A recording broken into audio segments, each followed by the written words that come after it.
अस्सलाम वालेकुम। आप 2-3 मिनट ठहर जाएं, फिर हम लेक्चर को स्टार्ट करेंगे।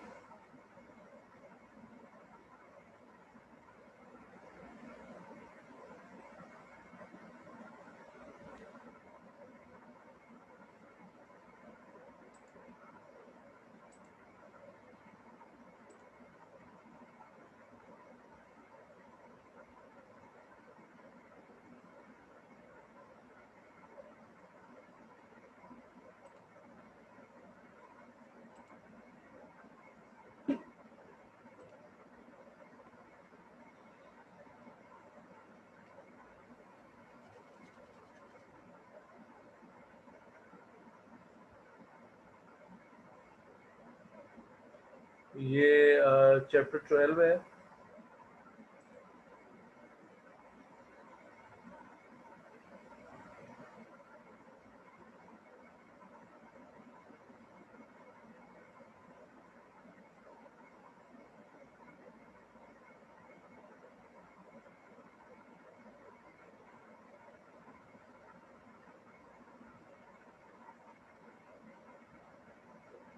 चलें जी, अब हम स्टार्ट करते हैं। बिस्मिल्लाहिर्रहमानिर्रहीम। अ, आज है what is camera give construction and working. Camera क्या है, आपको पता ही है। कैमरा जो यहाँ पे वो डिस्कस हुआ है, कैमरा जो पुराने ज़माने में हम इस्तेमाल करते थे वो ही है, जिसमें हम रील डालते थे। आजकल तो आपको पता है डिजिटल कैमरा होता है। Nowadays we use digital camera. in 20 years or 15 years back we use camera with reel। तो उसमें क्या होती थी, एक रील होती थी, आपको पता होगा, शायद आपने देखा भी होगा वो। ठीक है। तो ये क्या है, ये डिजिटल कैमरा नहीं है, वही पुराना कैमरा है। Camera the device use for taking image of distant object. Distant का मतलब होता है दूर का, एक होता है डिस्टेंस, इट मीन फासला। डिस्टेंट इसका मतलब होता है दूर का object on the photographic film. यानी वो जो है एक फोटोग्राफिक फिल्म होती है जिसके ऊपर हम इसको देखते हैं। और ज़ाहिर है वो आपको शायद पता होगा, वो रील पहले डेवलप करते थे जिसको नेगेटिव कहते हैं। फिर इसके बाद उसको हम क्या करते हैं कि उसका पॉजिटिव बनाते हैं, जिसमें इमेज जो है वो क्लियर नज़र आता है किसी स्क्रीन के ऊपर। उसके ऊपर केमिकल लगे होते हैं मुख्तलिफ। और आप घर पे भी वो कर सकते हैं, कोई मसला नहीं। थोड़ा देखें नेट पे जाके, आपको नज़र आएगा कि वो कैसे आप वो फ़ोटो ले सकते हैं। पिन होल कैमरे से भी आप बना सकते हैं। अच्छा जी, कंस्ट्रक्शन।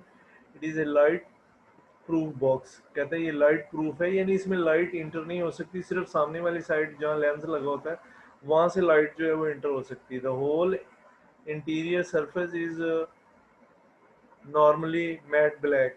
कहते हैं ये नॉर्मली जो है मुकम्मल तौर पे अंदर वाली सतह जो है ब्लैक होती है। Converging lens is adjusted in front of camera. कहता है एक कन्वर्जिंग या कन्वैक्स लेंस जो है वो हमने लगाया होता है कैमरे के सामने। A shutter of variable speed and diaphragm of various aperture.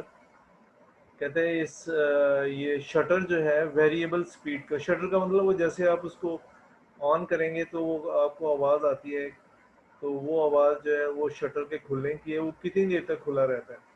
उसकी स्पीड भी मुख्तलिफ होती है, हर कैमरे की डिफरेंट होती है क्वालिटी के लिहाज से। And diaphragm of variable aperture. और किसी कैमरे का सामने जो दहाना होता है वो जो सुराख होता है वो बड़ा होता है, किसी का छोटा होता है। अपर्चर का मतलब सामने वाला। To regulate the amount of light, कि कितनी लाइट आपको चाहिए, वो आप उसको सामने कहते हैं ना फोकसिंग करना या एडजस्ट करना। तो उससे क्या होता है कि वो रेगुलेट करता है लाइट को उसके अंदर आने के लिए थ्रू द लेंस में से। ठीक है। अच्छा ये देखें, ये हमारे पास एक ऑब्जेक्ट पड़ा हुआ है, तो रेज इस पे जाकर टकराती हैं। ये कन्वर्जिंग लेंस है या कन्वेक्स लेंस है, तो इन्वर्टेड इमेज पीछे स्क्रीन पे बन रहा होता है, लेकिन ये अंदर से सारा क्या होता है, ब्लैक होता है। इसके अलावा लाइट कहीं से ही नहीं आ सकती इसके अंदर। ठीक है। ये थोड़ी देर के लिए हम जैसे वो बटन दबाते हैं, इसका ऑन करते हैं, तो ये शटर थोड़ी देर के लिए खुलता है फिर बंद हो जाता है। ठीक है। तो वो जितनी देर में वो खुलता है, इमेज जो है पीछे प्लेट के ऊपर या फोटोग्राफिक प्लेट या रील के ऊपर बन जाता है। फिर हम इसको डेवलप करते हैं। ठीक है। अच्छा, ये सेंसिटिव फिल्म और plate fix behind the lens at the focus point of the lens. अब ये कहते हैं यहाँ पे फोकस पॉइंट है। ठीक है। तो यहाँ पे वो उसका इमेज जो है वो बन जाता है। ठीक है। Working in a simple lens camera the distance between the lens and film is fix. अब वो उसको फिल्म भी कहते हैं, जो पीछे रील हम डालते हैं, या फोटोग्राफिक प्लेट भी कहते हैं उसको, which is equal to the focal length of the lens. ठीक है। अब वो जो फिल्म है या रील है वो उस जगह पे होती है जहाँ फोकल लेंथ होती है। क्या है ये? देखें यहाँ तमाम रेज एक ही लाइट पे आ जाती हैं एक ही जगह पे, तो हम कहते हैं कि ये इसके ऊपर मुर्तकिज़ हैं या उल्टी इसमें मौजूद है, और यहाँ पे वो इमेज जो है बन जाता है, फोकस पे बनता है। कहाँ बनता है? फोकस के ऊपर। अच्छा जी। Image form by simple camera is real image, क्योंकि पड़ स्क्रीन पे बन रहा है, पीछे पर्दा है या स्क्रीन है या फिल्म है उधर आ रहा है, ये रियल होता है। इन्वर्टेड उल्टा होता है। एंड डायमेंश डायमेंश का मतलब है कि ये छोटे साइज का उसमें बनता है। ठीक है। अच्छा, what is projector? Give construction and working. Projector क्या है? आपने कंस्ट्रक्शन और वर्किंग बतानी है। ठीक है। तो ये स्लाइड हमने यहाँ कहाँ रखी हुई है? दो लेंस के दरमियान रखी होती है स्लाइड। क्या होती है? दो लेंस के दरमियान रखी होती है। ये सामने स्क्रीन होती है प्रोजेक्टर की, जहाँ पे लाइट पड़ के, वो आपने क्लासरूम वगैरह में देखा होगा स्क्रीन लगी हुई है कभी, जाहिर है प्रोजेक्टर भी देखा होगा चलता हुआ, ये कोई मसला नहीं है आजकल। अच्छा, device which give the in large image of slide on A screen. ऐसी डिवाइस जो स्क्रीन का बहुत बड़ा इमेज दिखाती है, सॉरी, जो बहुत बड़ा इमेज दिखाती है स्क्रीन के ऊपर, इसको हम क्या कहते हैं? प्रोजेक्टर कहते हैं। क्या कहते हैं? Projector. Construction and working. Slide projector consist on concave mirror. अब इसमें ये देखें, ये कनकेव मिरर इस पे होते हैं, light source, condenser, two plano convex lens. अब ये देखें, दो प्लेनो कन्वेक्स लेंस है, यहाँ लाइट सोर्स होता है या कंडेंसर लगा होता है। तो ये लाइट सोर्स है। ठीक है। क्या है? Light source. ये कंडेंसर है। आपको ये नज़र आ, दो प्लेनो कन्वेक्स लेंस नज़र आ रहे हैं, और एक प्रोजेक्टर लेंस आपको नज़र आ रहा है। ठीक है। स्लाइड इनके दरमियान में रखी हुई है, तो ये कनकेव लेंस है बाहर। क्या है? ये कनकेव लेंस है। ठीक है। क्योंकि लाइट इससे टकरा के फिर वापस आती है और ज़्यादा होके आगे चली जाती है। ठीक है। समझ आया? अच्छा जी। Light source is placed at the centre of the curvature. Light source हमने कहाँ रखा हुआ है? सेंटर ऑफ द कर्वेचर पे रखा हुआ है। ये जो है, ये क्या है? सेंटर ऑफ कर्वेचर पे रखा हुआ है, जो कनकेव मिरर का सेंटर ऑफ कर्वेचर होगा। ठीक है। Concave mirror reflect the light in the form of parallel rays. अब ये पैरेलल रेज की फॉर्म में लाइट को रिफ्लेक्ट करेगा। ठीक है। अच्छा, एक condenser consist of two plano convex lens collect the parallel light rays. अब ये कंडेंसर है, दो लेंस का बना होता है ये। ठीक है। प्लेनो कन्वेक्स का मतलब एक तरफ से कन्वेक्स होते हैं, एक तरफ से प्लेन होते हैं, इसलिए इसको प्लेनो कन्वेक्स लेंस कहते हैं। ठीक है। The parallel raise light which passes from condenser fall on the slide and illuminate। अब ये स्लाइड पे गिरेंगी यहाँ से कंडेंसर से गुजरकर, और स्लाइड जो इल्यूमिनेट हो जाएगी, रोशन हो जाएगी। ठीक है। A projector lens is adjusted next to the slide. अब वो प्रोजेक्टर लेंस जो है एडजस्ट करेंगे हम स्लाइड के सामने, ये वाला, इसको आगे पीछे करके हम शार्प इमेज लेंगे, यानी इसको एडजस्ट करेंगे। क्या करेंगे? एडजस्ट करेंगे, जिसकी वजह से शार्प इमेज जो है आपको दिखाई देगा। अच्छा जी। Projector lens is adjusted next to the slide in such a way that slide should in between f and 2f of the projector। Slide का क्या होनी चाहिए? ये वाली f और 2f के दरमियान आ जाएगी। अब यहाँ तो नहीं, ये हम लेंस का जो पीछे पड़ा हुआ शो कर सकते हैं, लेकिन क्योंकि आपको यहाँ इमेज सही नज़र आएगी, इसकी नॉब को आप आगे पीछे करेंगे तो कहीं एडजस्ट हो जाएगा, वो f और 2f के दरमियान स्लाइड मौजूद होगी। ठीक है। The projector lens reflect the rays. ये इसमें प्रोजेक्टर लेंस जो है लाइट को रिफ्लेक्ट करेगा। Real inverted image is form on the screen. क्योंकि प्रोजेक्टर जो है वो क्या करेगा? रियल और इन्वर्टेड, ये देखें उल्टा इमेज, ये इधर आएगा नीचे की तरफ, और ये क्या करेगा? ऊपर ले जाएगा। लेकिन जो हमने स्लाइड रखी हुई है वो हम क्या करेंगे? उल्टी रखें तो सीधा नज़र आएगा, अगर स्लाइड आप सीधी रखेंगे तो उल्टा नज़र आएगा। ठीक है। तो हम पहले ही एडजस्ट कर लेते हैं कि स्लाइड जो है हमने क्या करनी है, उसको स्लाइड को उल्टा रखेंगे हम, ताकि हमें उसका इन्वर्टेड या उल्टा इमेज नज़र आएगा और हमें वो सीधा दिखाई देगा। ठीक है बच्चों? अच्छा जी। The projector projection image reflect the rays and real inverted image is form on the screen. The slide place upside down, कहता है स्लाइड उल्टी रखते हैं, फिल फ्लैप 180 डिग्री। अब ज़ाहिर है फ्लैप्ड 180 डिग्री, वो 180 पे जो इमेज आपको दिखाई देगा, जो मैंने अभी बात बताई ना वही बयान कर रहा है। So that the image will be projected right way की इमेज आपको सीधा दिखाई देगा। यानी स्लाइड आपने उल्टी रखनी है और वो 180 पे घूम जाएगी इमेज, और क्या होगा कि आपको सीधा इमेज दिखाई देगा। ठीक है? अच्छा, what is photographic photograph enlarger? Photograph enlarger क्या होता है? Construction and working. A photograph enlarger basically same as a slide projector. कहता है ये स्लाइड प्रोजेक्टर की तरह ही है। ठीक है? Bulb light produce light and fall on the condenser. अब यहाँ भी ये देखें, दो कंडेंसर हैं, ये बल्ब लाइट है, ये कंडेंसर पे गिरेगी। ठीक है? और आगे ये हमारे पास एक कन्वेक्स लेंस या कन्वर्जिंग लेंस लगा हुआ है। ठीक है? अच्छा, condenser consist of two plano convex lens which collect the light rays. अब ये क्या करेगा, लाइट रेज को जो यहाँ से आ रही है, ये कंडेंसर है ए बी, तो ये लाइट को क्या करेगा, कलेक्ट करेगा, यानी कि लाइट को लेगा, यूँ मतलब है, वहाँ कलेक्ट ही लिखेंगे हम। The light rays become parallel when passes through the condenser and fall on the film। आगे हमने फिल्म रखी होगी, तो यहाँ से वो पैरेलल लाइट को कर देगा और फिर वो फिल्म पे गिरेंगी। अच्छा, the light rays become parallel when pass through the condenser and fall on the film। A projector lens is placed next to the film। अब लेंस जो है वो आगे हमने रखा हुआ in such a way that the film should be in between f and 2f। वही बात जो पहले बहुत बताई है कि ये फिल्म जो एफ और 2f के दरमियान हम रखेंगे, लेकिन वहाँ लिखा नहीं होगा, इधर ऐसा नहीं है, वो तो हमने पीछे पढ़ा था। दोबारा बता रहा हूँ ना ये बात, क्योंकि वो क्या हम उसको एडजस्ट करेंगे इस तरह की इमेज आपको क्लियर दिखाई देगा, तो हमें पता चल जाएगा एफ और 2f के दरमियान है। ये तो रे डायग्राम है, और वो जो इनलार्जर है, फोटोग्राफ इनलार्जर, वो क्या है कि वो आपको सारा इंस्ट्रूमेंटली वहाँ मौजूद होगा, या ये तो सिर्फ रे डायग्राम है। क्या ये रे डायग्राम है? ठीक है? अच्छा जी, क्लियर। अब इसके बाद है माइक्रोस्कोप। क्या है? क्या है माइक्रोस्कोप? सिंपल माइक्रोस्कोप या magnifier. It is a simple convex lens which is used to produce magnified large image of small object। अब आप लेंसेज जो देखते हैं ना हम, ये मैग्नीफायर और सिंपल माइक्रोस्कोप है। बाज़ लोग जिनको करीब की नज़र कमज़ोर है और लेंसेज लगे हुए हैं या एनक लगी हुई है, तो वो भी सिंपल माइक्रोस्कोप के तौर पर एक्ट कर रहे हैं। जितने लेंस जो लोग करीब से जिनकी नज़र कमज़ोर है, वो क्या है, सिंपल माइक्रोस्कोप के तौर पर काम करते हैं।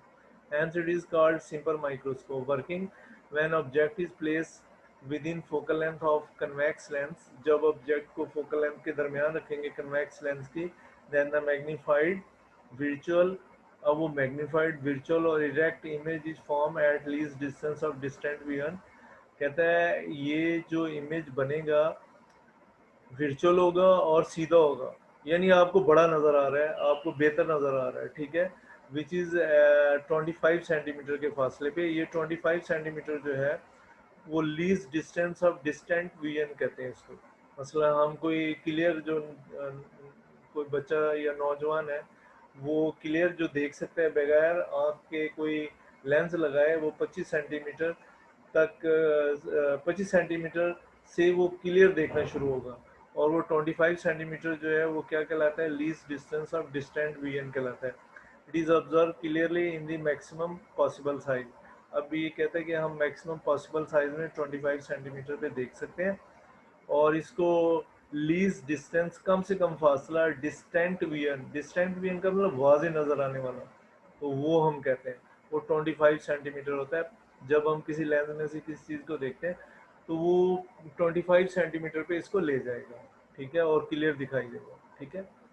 ये देखें, हम ये हमारे पास कोई लेंस है ये, ठीक है, और ये हमारे पास कोई ऑब्जेक्ट है, तो ये हाइट ऑफ ऑब्जेक्ट, तो ये जहाँ आपको क्लियर नज़र आएगा तो ये हमारे पास क्या होगा कि 25 सेंटीमीटर के फासले पे होगा। मसलन यहाँ पे देख लेते हैं, ये ए बी हमारे पास कोई इमेज है, क्या है, ए बी सॉरी ऑब्जेक्ट है। तो ये हमारी आंख से हम इसको देख रहे हैं, तो ये इसको क्या करेगा, डी पे ले जाएगा, ये 25 सेंटीमीटर होगा। क्या होगा, ये 25 सेंटीमीटर फासला होगा। डी जो है वो least distance of distant vision है, ये जो है ये लेंथ नहीं है, बस ये किसी ऑब्जेक्ट को हम देख रहे हैं, तो हमें क्लियर कहाँ नज़र आएगा, 25 सेंटीमीटर के ऊपर नज़र आएगा जाके। कहाँ नज़र आएगा, 25 सेंटीमीटर दूर क्लियर नज़र आएगा। वैसे आप घर में भी ये देख सकते हैं, आप एक पेंसिल ले लें, उसको दूर करके देखें, आपको क्लियर जहाँ नज़र आ रही है आँख के सामने, तो वो तकरीबन 25 सेंटीमीटर फासला होगा। तो ये लेंस नहीं लगा हुआ, मुझे पता नहीं चला। तो ये यहाँ से हम इसको देख रहे हैं, ये कोई ऑब्जेक्ट है, तो ये फासला कितना है, 25 सेंटीमीटर होगा। ठीक है, यहाँ इसको डी से ज़ाहिर किया हुआ है। मसलन ये ऑब्जेक्ट है, ये इमेज है, वर्चुअल इमेज बन रहा होगा, अपराइट होगा, उसी सिमत में होगा। ज़ाहिर है हमें उसी सिमत में नज़र आता है लेंस के अंदर। जैसे ये मैं ऐनक लगा के पढ़ा रहा हूँ, तो मुझे वो जो क्लियर नज़र आ रहा है वो वर्चुअल इमेज है। ठीक है, क्या है वो, वर्चुअल इमेज है। ये ए बी जो है हमारे पास ऑब्जेक्ट है, तो इसका जो वर्चुअल इमेज बन रहा है ए डैश बी डैश है, ये फोकल लेंथ के अंदर हमने इसको रखा हुआ है। इस कहाँ रखा हुआ है, फोकल लेंथ के अंदर है, ये फोकल लेंथ है या फोकस पॉइंट है, इसके अंदर हमने ये लेंस हमें नज़र आ रहा है यहाँ पे, कन्वेक्स लेंस। ठीक है, तो जब हम इस दूसरी साइड से देखेंगे तो सामने से ही, लेकिन ये रे डायग्राम है, इसी तरह से हम बनाएंगे, तो हमें ये कहाँ पे नज़र आएगा, 25 सेंटीमीटर दूर दिखाई देगा। ठीक है बच्चों। अच्छा जी, मैग्नीफाइंग पावर, मैग्नीफाइंग पावर का मतलब ये हमें कितना बड़ा नज़र आ रहा है, इसको मैग्नीफाइंग पावर कहते हैं। अब ये देखें, यहाँ पे जो ये नज़र आ रहा था ए बी, इसका एंगल यहाँ थीटा बनेगा, वो लिखना याद नहीं रहा, तो अभी मैं लिखता हूँ, ठहरे ज़रा। तो theta is the angle subtended at the I bye the object. कोई भी चीज़ जो है आँख के ऊपर थीटा जाविया बनाती है when it is place before the I at least distance. जब हम इसको ये देखें, हाँ ये है, ये लीस्ट डिस्टेंस पे हमने रखा हुआ है, तो एंगल कितना बनाएगी, थीटा। थीटा आपको पता होगा कोई भी एंगल हो सकता है, हम वैसे ही अपनी सहूलत के लिए थीटा कहते हैं। इसको क्या कहते हैं, थीटा। ये साइन लेटिन वर्ड का साइन है, ये थीटा कहलाता है, ये लीस्ट डिस्टेंस पे पड़ा हुआ है, तो ये कोई भी एंगल बना रही है, से थीटा हम कह देते हैं, क्या कहते हैं, थीटा कह देते हैं। ठीक है, तो यहाँ पे भी ये इधर जो है एंगल कितना आना चाहिए, थीटा आना चाहिए। ठीक है, कितना आना चाहिए, थीटा आना चाहिए, ये इधर। ठीक है बच्चों, तो ये क्या बनेगा, थीटा। क्लियर, समझ आया। तो ये थीटा एंगल जो है वो ऑब्जेक्ट बना रहा है, इमेज कितना बना रहा है, वो लीस्ट डिस्टेंस पे बना है। कहाँ बना है, लीस्ट डिस्टेंस पे। कहाँ बन रहा है, लीस्ट डिस्टेंस पे, तो वो इधर इसने ले लिया, वो कितना है, थीटा डैश।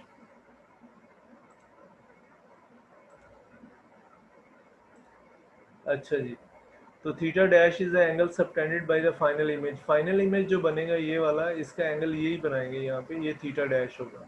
क्या होगा, ये थीटा डैश होगा। ठीक है, तो अब हम डिवाइड कर देंगे दोनों को। एम जो है मैग्नीफाइंग पावर, मैग्नीफाइंग पावर का मतलब कोई चीज़ कितनी बड़ी नज़र आ रही है उसको हम क्या कहेंगे, magnifying power. Angular size of the final image produce by the magnifying glass over angular size of the object seen without magnifying glass. एक तो मैग्नीफाइंग ग्लास में से देख रहे हैं, एक बगैर मैग्नीफाइंग ग्लास यानी लेंस के बगैर देख रहे हैं। तो वो पहले जो हम जो अभी हम लेंस में देख रहे हैं वो थीटा डैश है, और दूसरा जो पहले जो हम देख रहे थे ये वाला, ये क्या है, बगैर लेंस लगाए, इधर लेंस नहीं हमने लगाया हुआ, ये थीटा है। तो दोनों को हम क्या करेंगे, डिवाइड कर देंगे, थीटा डैश ओवर थीटा हमारे पास आ जाएगा। The ratio of angle, ratio का मतलब दोनों को डिवाइड किया हुआ, subtended by image as seen through the optical device, यानी लेंस में से हम देख रहे हैं, to that subtended by the object at unaided eye. Unaided का मतलब है आंख पे कोई चीज़ लगाए बगैर, विदाउट यूजिंग लेंस। क्या है, without using lens is called magnifying power. इसको मैग्नीफाइंग पावर भी कहते हैं। So in large virtual image is form which is upright. कहते हैं लार्ज और वर्चुअल इमेज बनता है जो सीधा होता है with respect to object, object के लिहाज से। Magnifying power can be calculated by, अब इस फार्मूले से भी कैलकुलेट कर सकते हैं, M is equal to D over F plus one. तो ये आपने सॉल्व नहीं करनी, बस डायरेक्ट लिख देनी है। तो ये भी इसकी मैग्नीफाइंग पावर हमारे पास आ जाएगी, बल्कि इससे तो आपको पता नहीं चलेगा कितना एंगल है। अगर आप लेना चाहते हैं फिर फार्मूले में हम ये यूज़ करेंगे, m is equal to D over F plus one, where D is the near distance of object from the eye. कहता है डी जो है नियर डिस्टेंस है अब आंख से ऑब्जेक्ट का, विच इज़ 25 सेंटीमीटर। वो least distance of distant vision क्या है, least distance of distant vision यहाँ पर 25 सेंटीमीटर। फोकल लेंथ लेंस की कितनी होगी, दोनों को डिवाइड करके 1 में प्लस कर देंगे, हमें पता चल जाएगा कि कोई ऑब्जेक्ट जो हमें नज़र आ रहा है वो कितना बड़ा है, क्या है, कितना बड़ा है। अच्छा जी, what is resolving power of the optical device. Resolving power भी यही होती है कि कोई ऑब्जेक्ट कितना बड़ा है, उसको हम क्या कहेंगे, रिजॉल्विंग पावर कहेंगे। क्या कहेंगे, रिजॉल्विंग पावर। अच्छा जी, the ability of an optical device to reveal the minor detail of an object. कहता है माइनर डिटेल का मतलब है कम से कम चीज़ें जो हम नहीं देख सकते उसके, वो हमें दिखाया under observation is called resolving power, उसको हम रिजॉल्विंग पावर कहते हैं। The ability of an optical device, यानी कोई भी आपके पास ऑप्टिकल डिवाइस है, माइक्रोस्कोप है, कोई टेलीस्कोप है या लेंस ही है, तो वो कम से कम जो चीज़ें हमें नज़र नहीं आ रही वो भी दिखा रहा है अंडर एग्जामिनेशन, जो हम जिससे देख रहे हैं is called resolving power. Resolving power of an instrument is at its ability to distinguish between two closely place object. कहते बहुत ही करीब हमने दो ऑब्जेक्ट रखते हैं तो उसकी ये एबिलिटी दोनों में वाजे फर्क बताए, आपको क्या बताए, दोनों में डिफरेंस बताए। डिस्टिंग्विश का मतलब पहचान कर सके दोनों में, between two closely place object are point sources, या दो पॉइंट सोर्सेज हैं उनका दरमियान फर्क बता सके, इसको हम रिजॉल्विंग पावर कहते हैं। क्या कहते हैं, रिजॉल्विंग पावर कहते हैं। ठीक है, अब है come what is right the construction and working of compound microscope. अच्छा जी, कंपाउंड माइक्रोस्कोप क्या होती है इसके बारे में आपने बताना है। An optical device which consist on two converging lens, objective and eyepiece.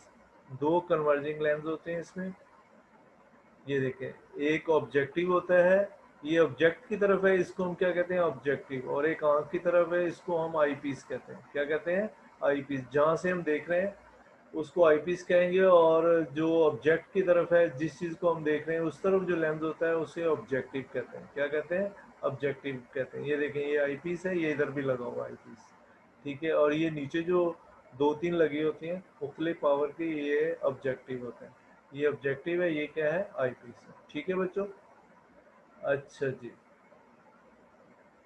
It consist of two convex lens place parallel and coaxial with each other. दो कन्वेक्स लेंस होते हैं जो पैरेलल होते हैं, ठीक है। Objective, one lens is called objective because it is set toward the object to be viewed. कहते हैं ये ऑब्जेक्ट की तरफ है जिसको हम देख रहे हैं।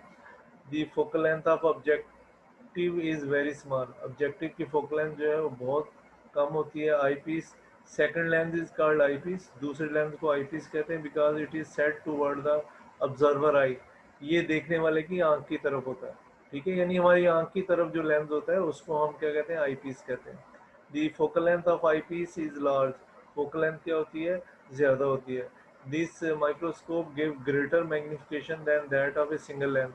अब वो जो पीछे हमने माइक्रोस्कोप या माइक्रोस्कोपिक लेंस यूज़ किया है, तो उससे कहते हैं ये इसकी मैग्निफिकेशन ज़्यादा होती है, ये ज़्यादा बड़ा दिखाती है। ठीक है।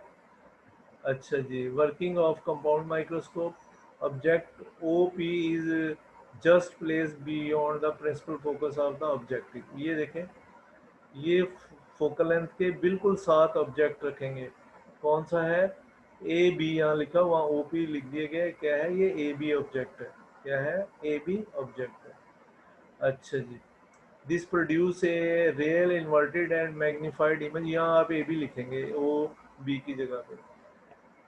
आई वन इमेज बनेगा beyond the double focus of objective length.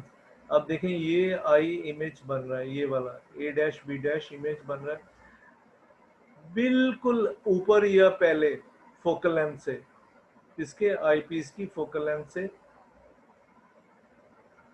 अच्छा जी, पहले, ठीक है।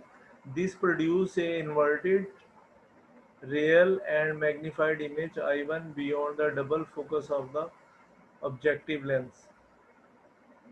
ये देखें, ये हमारे पास ऑब्जेक्टिव का फोकल लेंथ है, इससे आगे कहता बनेगा या ऑब्जेक्टिव की फोकल लेंथ से ये आगे बनेगा और आई पीस की फोकल लेंथ के अंदर बनेगा। फिर ये इसको act as a magnifying glass, इसको बड़ा करके देखेंगे और हमें उल्टा इमेज नजर आएगा। ये देखें, ये बड़ा नजर आएगा, ये क्या होगा, उल्टा हमें दिखाई देगा यहाँ पे। ठीक है, अच्छा जी। The position of eyepiece is adjusted that image I1 lies within the focal length of eyepiece। अब ये देखें, ये जो इमेज बना है आईपीस से, सॉरी ऑब्जेक्टिव से, ये आईपीस के फोकल लेंथ के अंदर बनेगा। कहाँ बनेगा? आईपीस की फोकल लेंथ के अंदर बनेगा। हम इसको इस तरह एडजस्ट करेंगे। अच्छा जी, the eyepiece act as a magnifying glass. अब जाहिर है जो पीछे हमने पढ़ा था, मैग्नीफाइंग ग्लास के तौर पर काम करेगा and form virtual erect and magnified image I2। तो ये बड़ा सा I2, चलो इसको I2 हम कह देते हैं, या A double dash B double dash. ये तो था A डैश B डैश, ये AB था। ठीक है, क्या था? ऑब्जेक्ट AB था, पहला image A dash B dash बना। अब वहाँ भी ऐसे लिख सकते हैं, कोई बात नहीं। और इसके बाद जो इमेज बनेगा A double dash B double dash बनेगा। ठीक है, अच्छा जी। The final larger image A2 form outside the focus point of the objective, और फाइनल इमेज A2 जो है आउटसाइड द ऑब्जेक्टिव बनेगी। ठीक है बच्चों, तो आज के लिए इतना लेक्चर काफ़ी था। अगर किसी बच्चे ने कोई क्वेश्चन वगैरह पूछना हो तो पूछ सकते हैं। ठीक है जी, कोई क्वेश्चन पूछना हो तो मैंने ओपन किया है, पूछ लें। चलें, थैंक यू वेरी मच। अस्सलाम वालेकुम।